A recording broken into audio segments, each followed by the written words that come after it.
কথা বলবো বিশিষ্ট আইনজীবী সন্দীপ দত্ত চৌধুরীর সাথে। ওনার সাথে কথা বলবো, জানবো ওনার বাড়িতে যে এবারের পুজো অনুষ্ঠিত হচ্ছে সেই ব্যাপারে। প্রথমত আপনাকে বিভিন্ন আর্টিস্টের পক্ষ থেকে শারদীয় অনেক অনেক প্রীতি এবং শুভেচ্ছা। আপনার বাড়ির পুজোটা ঠিক কবে শুরু হয়েছিল এবং এর ইতিহাসটা একটু জানবো আমরা। আমি 2019 সালে গুয়াহাটিতে গিয়েছিলাম, বাংলাদেশে গিয়েছিলাম। তখন আমি আমার পৈতৃক ভিটেতে যাই এবং সেখানে যাওয়ার পরে ওই গ্রামের লোকজনের সঙ্গে আমার কথা বলার পরে একটি বাড়িতে আমি নিমন্ত্রিত হই এবং ওই ভদ্রলোকের বাড়িতে গিয়ে আমি জানতে পারি ভদ্রলোক আমাদের বাড়ির ম্যানেজার ছিলেন। তাদের বাড়িতে একটি পুরনো বাজারের লিস্ট, অনেক বয়স্ক ভদ্রলোক মেনটেন করছেন। তো আমাকে বললেন যে দেখুন আমার অনেক বয়স হয়ে গেছে, আমি এটা রেখে কি করব, আপনি এটা নিয়ে যান। তো আমি সেটাতে দেখছিলাম যে it was the incident of 1357 BS. The countdown from that one, it was going on.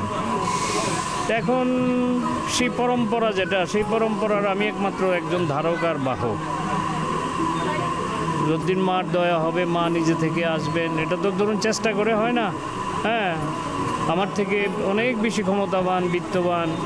হ্যাঁ, সুতরাং সবটাই নির্ভর করে, কোনো কিছু দিয়ে হয় না, সবটাই নির্ভর করে মার দয়ার উপর।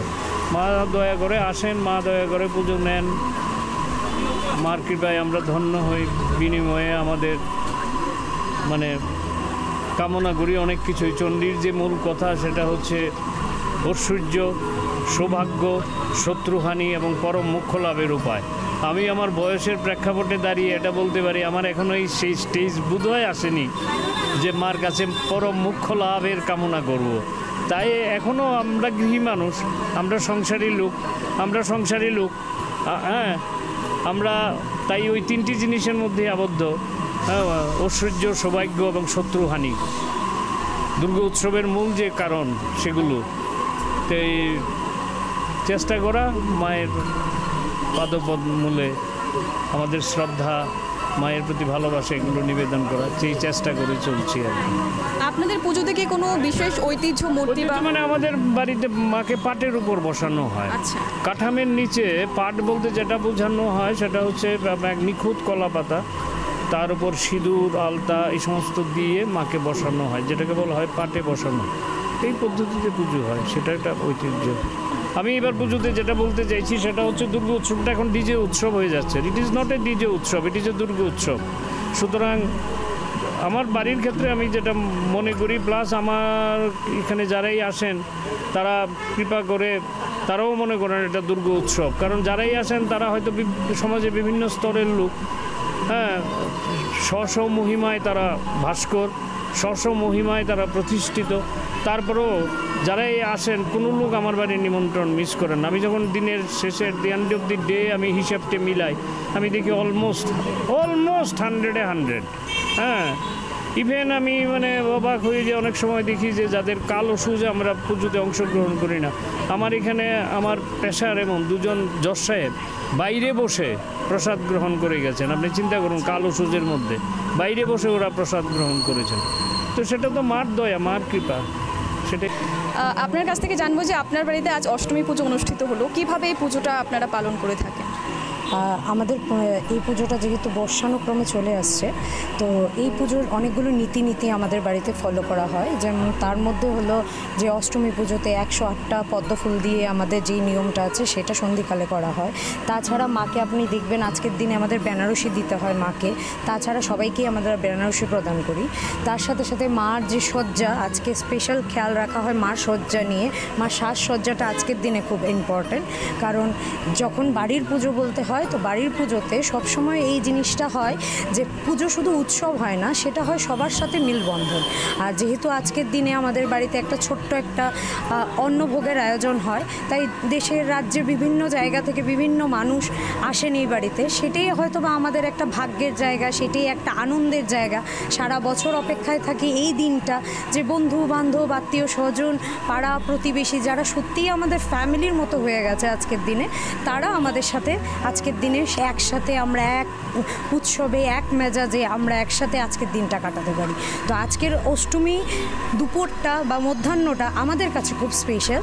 তো এটার জন্য আমরা সারা বছর অপেক্ষা করে থাকি, হাই হুল্লোড় সবার সাথে মজা করে আজকের দিনটা কাটাই।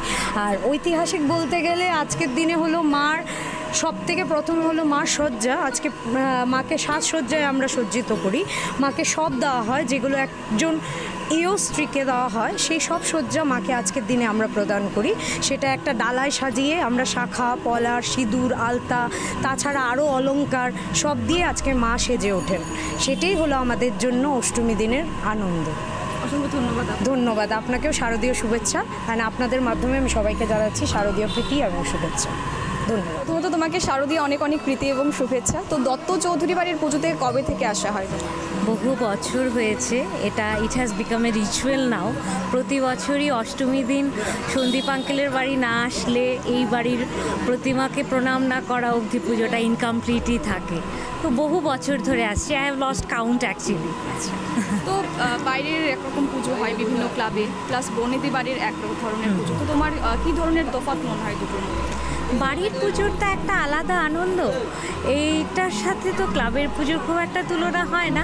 যদিও এখন আমি ছোট থাকতে আমার বাবার মামার বাড়িতে পুজো হতো, তো ওখানেই আমার ছোটোবেলাটা কাটানো।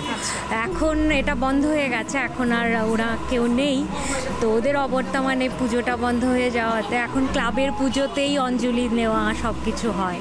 এখন ক্লাবটাই নিজের ঘরের মতন হয়ে গেছে। দুটোরই আলাদা ফ্লেভার আছে, দুটোতেই আনন্দ। বাড়ির পুজোর একটা আলাদা আনন্দ, ক্লাবের পুজোর একটা গমগম আনন্দ রয়েছে। দুটোই অন্য ধরনের, দুটোই আনন্দ। একদম। অসংখ্য ধন্যবাদ তোমাকে। আপনার কাছে বাড়ির পুজো কতটা গুরুত্বপূর্ণ?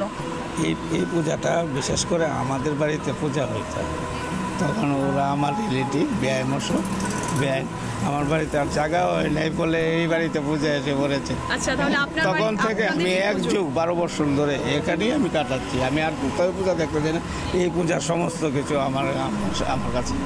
কতটা আনন্দ করেন, উপভোগ করেন? বিশাল আনন্দ শেষ নাই।